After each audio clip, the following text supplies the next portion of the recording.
Mapagpalang araw po sa ating lahat. Ako nga po pala si Andrea Jen Agner at welcome po sa aking 365 Daily Devotion ni Pastor Russell Ocampo Seminar Edition.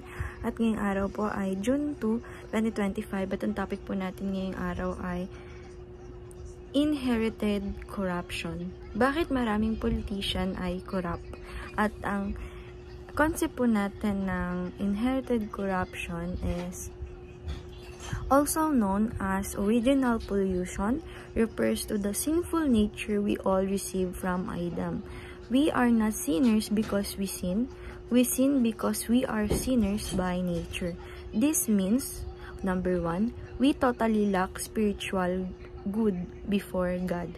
And number 2, we are totally unable to do spiritual good apart from grace. Our thoughts, desire, and action are naturally bent away from God.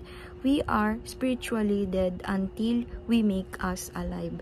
And yung scripture po natin ngayong araw na Romans chapter 5 verse 2, sabi po dito, dead through Adam, life through Christ. Therefore, just as sin entered the world through one man, and dead through sin, and in this way death came to all people because all sin. Sa Tagalog po, si Adan at si Kristo. Ang kasalanan ay pumasok sa sanlibutan sa pamamagitan ng isang tao.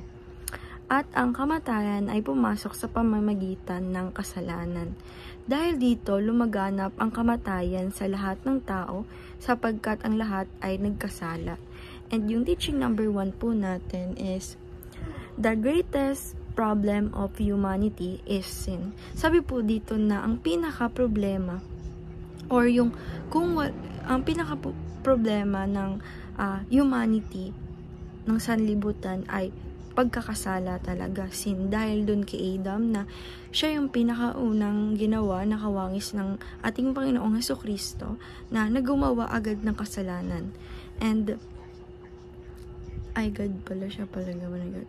Na kapag kung walang pagkakasala is walang problema.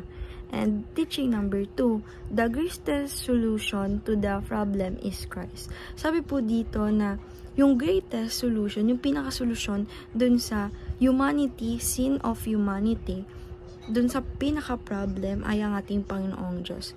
Siya Panginoong Hesukristo, na siya po yung pinaka-solution sa lahat ng problema natin, na inako niya po yung mga kasalanan natin at siya po ay namatay. And teaching number 3, the greatest act you can do is proclaim Christ. Sabi po dito na ang ating greatest na action na gagawin sa pagiging tayo ay ligtas na dahil sa ating Panginoong Hesukristo ay tayo ay i-proclaim natin ang ating Panginoong Hesukristo sa ating buhay. And application number 1, surrender your life to Christ. Dahil nga po sa pagligtas niya sa atin sa mga kasalanan natin, na inalay niya yung sarili niyang buhay para lang sa atin, ay dapat po na isurrender natin yung life natin sa ating Panginoong Hesukristo. And application number 2, believe in the triumph of Christ. Sabi po dito na i-apply po natin sa sarili natin na maniwala, magtiwala tayo sa triumph ng ating Panginoong Hesukristo.